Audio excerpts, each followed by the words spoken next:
두 자릿수의 성장률을 끊임없이 기록하고 있고 기업이 가진 그 고유 기술 역량의 확장성 때문입니다.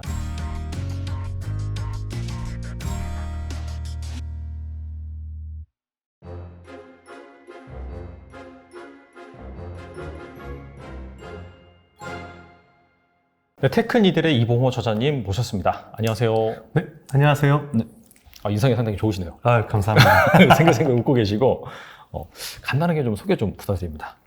네, 안녕하세요. 저는 테크니들에서 약 2017년 이후로 한 6년 정도 좀 관련된 실리콘밸리 기술이라든가 다양한 이제 주요 해외에서 스타트업 등에 대해서 이제 글을 계속 기고하고 있는 이봉호라고 합니다. 네, 감사합니다. 그러니까 실제로 이제 본업은 따로 있으시고 제가 이제 듣기로는 그 배달 앱 쪽에서 데이터 사이언스 쪽으로 일을 하고 계신다라고 들었는데 네. 그쪽 얘기도 살짝 좀 해주시면 좋을 것 같아요. 네. 방금 말씀 주셨던 바와 같이 저는 지금 배달 쪽 그 플랫폼사에서 데이터 과학과 관련된 일들을 이제 여러 이제 팀원들을 데리고 팀원들과 함께 일을 하고 있고요. 이렇게 자세하게 어떤 프로젝트를 하고 있다고 말씀드릴 수는 없지만은 여러분들이 앱을 보시면서 이제 보시는 주요한 이제 여러 서비스들 곳곳에 저희가 데이터로 여러분들이 좀 더 편하게 쓸 수 있도록 앱에서 이제 앱을 조금 더 편하게 이용할 수 있도록 도와드리는 일들을 지금 계속 하고 있습니다. 예를 들어서 이런 건가요? 이를테면 앱이 있으면은 그 소비자들이 어떤 경로로 이제 접속을 하는데 여기에서 이탈률이 많이 발생을 한다든지 그런 것들을 약간 좀 계산을 해가지고 좀 개선시키는 그런 업무인가요? 데이터 사이언스 같은 경우는? 말씀하셨던 부분의 업무도 포함이 되고요. 또는 이제 최근에 또 저희 최근 들어서 계속 신문이나 언론에서 보셨겠지만은 그 리뷰들 때문에 사용자나 사장님들 간에 분쟁이 좀 일어날 경우들이 많이 있어요. 맞네요. 이런 부분들을 사전적으로 저희가 검열을 한다든가 이렇게 대량의 데이터들에 대해서 이제 특히 이제 사장님들이 특히 골머리를 앓고 있는 리뷰 같은 대량 데이터들에 대해서 사전적으로 데이터를 기반으로 조금 더 건전한 이제 거래 문화가 발생할 수 있도록 도와준다거나 그 외에도 말씀 주셨던 것처럼 이제 사용자들 입장에서 어떻게 이 앱을 사용하고 있는지 그리고 이 앱을 왜 이제 덜 사용하고 있는지 등 이제 마케팅 측면에 대한 부분들도 지원을 하고 있다고 보시면 될 것 같습니다. 어떻게 보면 상당한 그 IT 또 데이터 쪽의 전문가라고 볼 수가 있는데 그렇다면 이 테크니들에 대해서 좀 소개해 주시면 좋을 것 같아요. 네. 저희는 이제 테크니들은 2012년부터 이제 꾸준히 처음에 실리콘밸리에 계신 분들을 중심으로 글을 부정기적으로 기고를 해오다가 이제 제 경우에 있어서는 2016, 7년부터 좀 시작을 했고요. 그때는 제가 영국에서 유학을 하고 있을 때였었는데 저도 이제 그 시점부터 합류를 해서 저는 주로 영국에 초점을 맞춰서 제가 사용하고 있는 서비스나 또 사용하는 서비스의 해외 다른 경쟁사들을 대상으로 부정기적으로 기고를 계속 해오고 있습니다. 그렇다면은 약간 새로 IT계에 떠오르는 비즈니스 트렌드라든지 그 중에서 어떤 또 기업이 강점을 가지고 있는지 이런 부분들을 약간 좀 현장 감각을 통해서 좀 진솔하게 좀 가감없게 또 인사이드를 담아서 그렇게 제시해 주신다 그렇게 이해할 수가 있겠네요.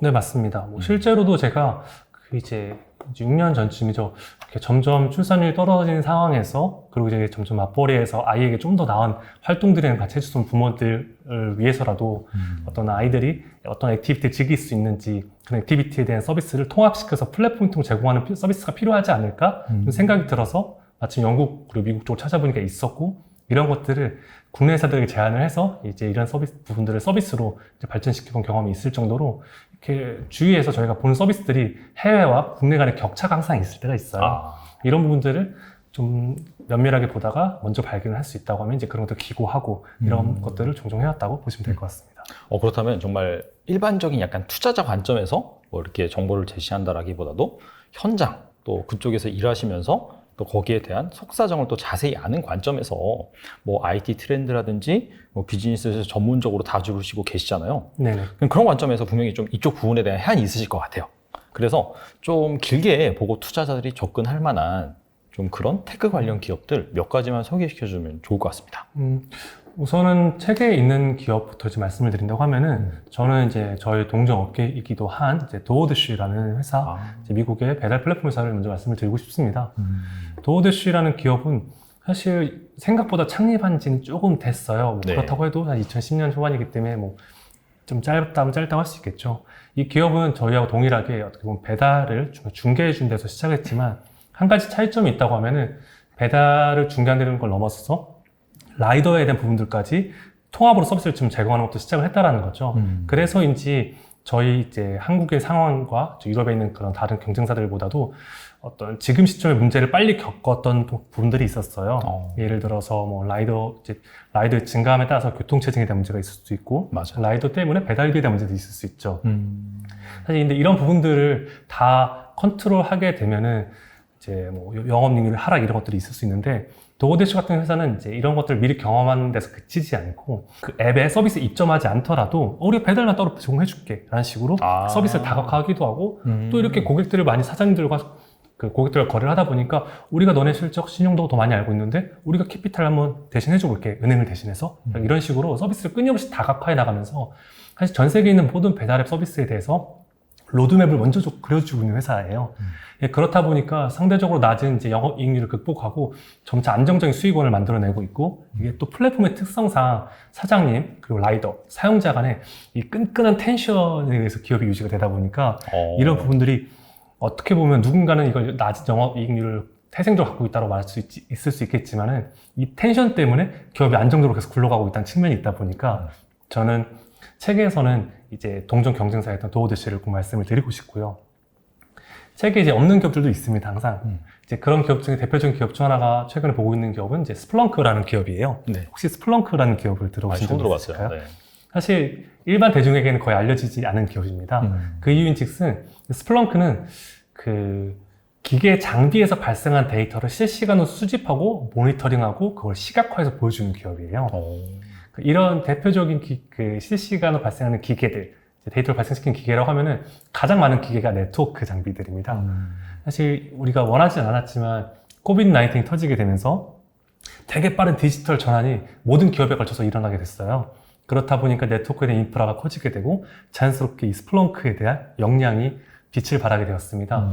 물론 그전에도 되게 두 자릿수의 성장률을 끊임없이 기록하고 있고 지금도 기록을 하고 있는 상황인데, 되게 제가 이 기업을 굳이 말씀드리는 이유는 이 기업이 가진 그 고유 기술 역량의 확장성 때문입니다. 네트워크는 실시간으로 발생하고 있고 쓰이고 있고 그 데이터가 실시간으로 발생하고 있어요. 근데 이 데이터를 수집을 실시간으로 또 해서 보여줄 수 있다고 하면은 이거 이제 금융에 적용을 해보자라는 거죠. 실시간으로 발생하는 거래에 대해서 이상 거래를 탐지한다든가, 마케팅으로 본다고 하면 실시간으로 발생하는 마케팅에 대해서 바로바로 고객을 인지하고 그걸 타겟팅한다든가, 약간 이런 식으로 실시간 기술 수집 역량이 너무 강력하다 보니까 진출할 수 있는 마켓이 너무 많은 거죠, 이 회사는. 그런 상황에서 최근 들어서 이제 CEO가 교체가 되기도 했었지만, 그 CEO가 또 스타트업부터 대기업까지 모두 다 상장까지 경험해보게 됐고, 또 CFO는 아마존 출신이면서 데이터 기반의 파이낸셜 매니지먼트 역량이 강한 상황에서 이 기업이 이제 다음 스텝을 밟을 준비가 됐다고 좀 보이는 것들이 있다 보니까 제 입장에서는 책에 나와 있지 않지만 이 꼭 누군가 저에게 기업을 추천해달라고 하면 이 기업을 말을 해보고 싶더라고요. 그렇게 해서 책에 있는 기업이라고 하면 도어대시, 책에 없는 기업이라고 하면 이제 스플렁크와 같은 기업들을 저는 개인적으로 좀 이렇게 추천을 해보고 싶습니다. 기기에서 발생하는 그런 다양한 데이터들을 수집을 해서 뭐 분석해서 뭔가 부가가치를 창출하는 기업이라고 한다면 사실 적용할 수 있는 분야가 무궁무진하겠네요, 사실. 네, 이게 아무래도 그 상상이 좀 안 가실 수도 있겠지만은 어느 정도 큰 기업이라고 하면은 실시간으로 발생한 데이터가 뭐 1, 2만이 아니라 뭐 수십만이 터지기도 하고, 실제로 뭐 대형 프로모션이나 또 비즈니스의 상황에 따라서 거대한 이벤트에 이제 트래픽을 발생시킬 요인이 뜨게 되면은 이게 기본적으로 감당하기 위해서는 노하우가 있어야 되는 상황인데 이 노하우를 오랜 시간 쌓아온 기업이라는 거죠.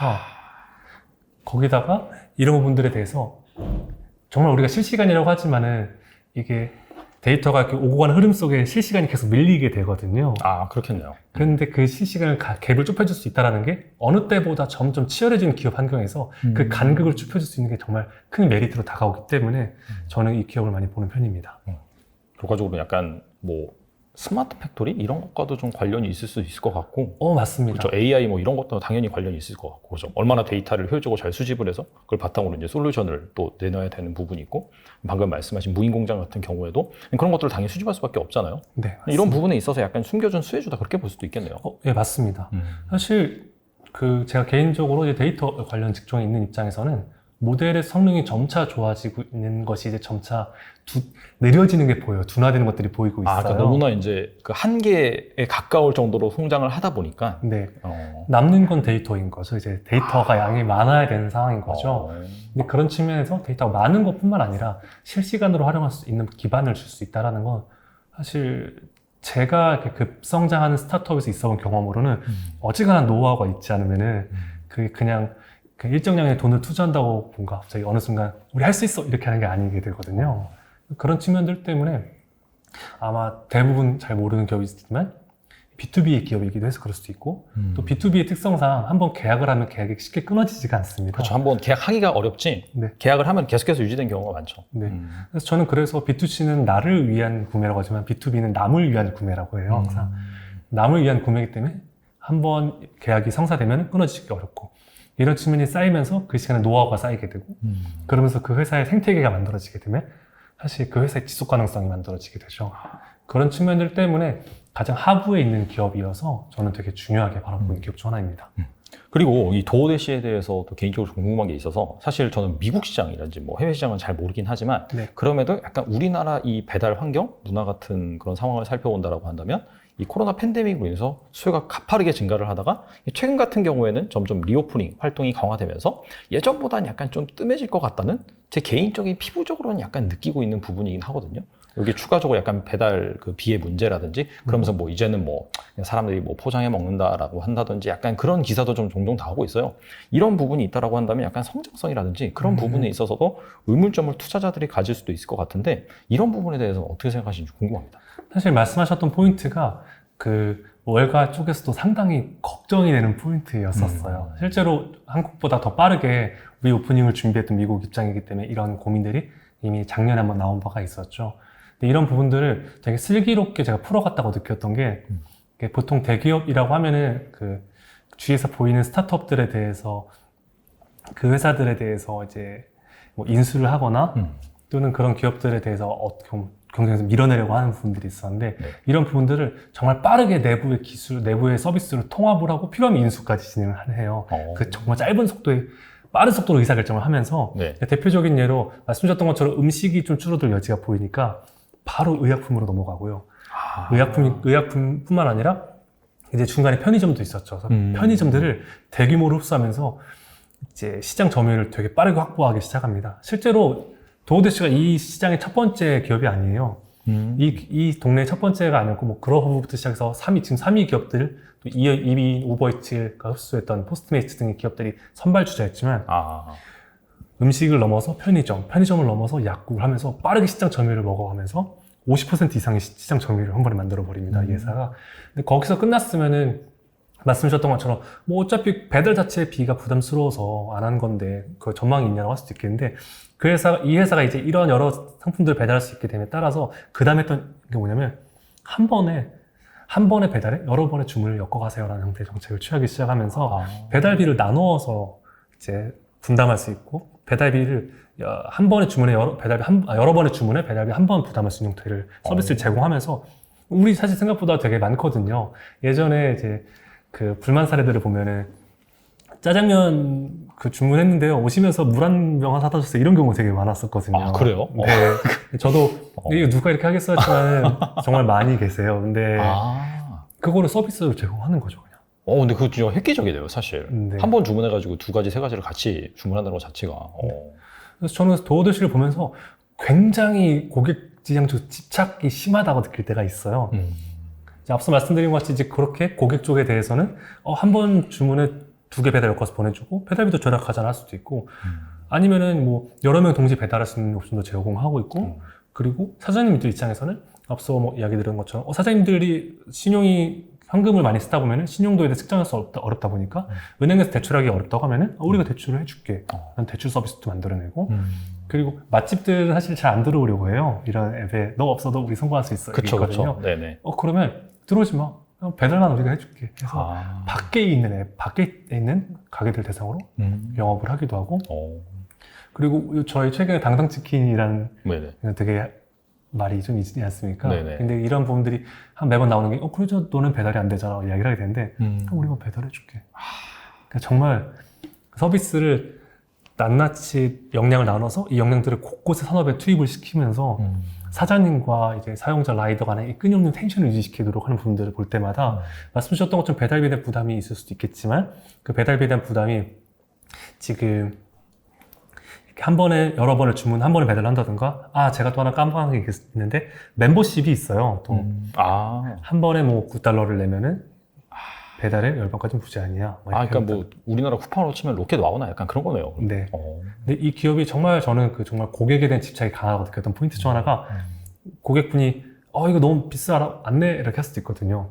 근데 그때 한 분들이 여러 카드사랑 제휴를 맺어요. 동시에 근데 카드사한테 너네가 부담해주면 안 되겠니? 라는 정책을 하죠. 우리가 사용자를 몰아줄게. 이제 거의 1000만에 가까운 MAU를 갖고 있다 보니까 사용자 몰아줄게. 카드 몰아줄게 해서. 그래서 카드사 입장에서는 그러면 우리가 배달비만 내주면 이 멤버십 구독료만 내주면 돼? 내주고 그리고 그쪽으로 결제하면서 그쪽에서는 이익이 되고 이런 식으로 해서 배달비에 대한 부분들을 아예 없애고 있어서 실제로 그 도어대시의 상당 부분의 매출이 그렇게 유료로 이제 구독한 고객들에게서 나와요. 제가 이쪽에 업계에 있다 보니까 느껴지는 거는 그렇게 유료까지 올라간 고객들은 이탈을 거의 절대 안 합니다. 그렇구나. 이런 부분들이 말씀하셨던 배달비까지 이제 사라진 상황에서의 배달비 앱에 배달 서비스를 하는 회사에 엄청난 강점일 수 있는 거죠. 말씀 들어보니까 이 창조적인 그 서비스 혁신이 어마어마하네요. 저도 보면서 저럴 수 있을까 싶을 정도의 아이디어를 되게 다양한 방식으로 자신의 돈을 쓰지 않고 풀어내고 있어요. 그게 정말 탁월하다고 생각하고 있습니다.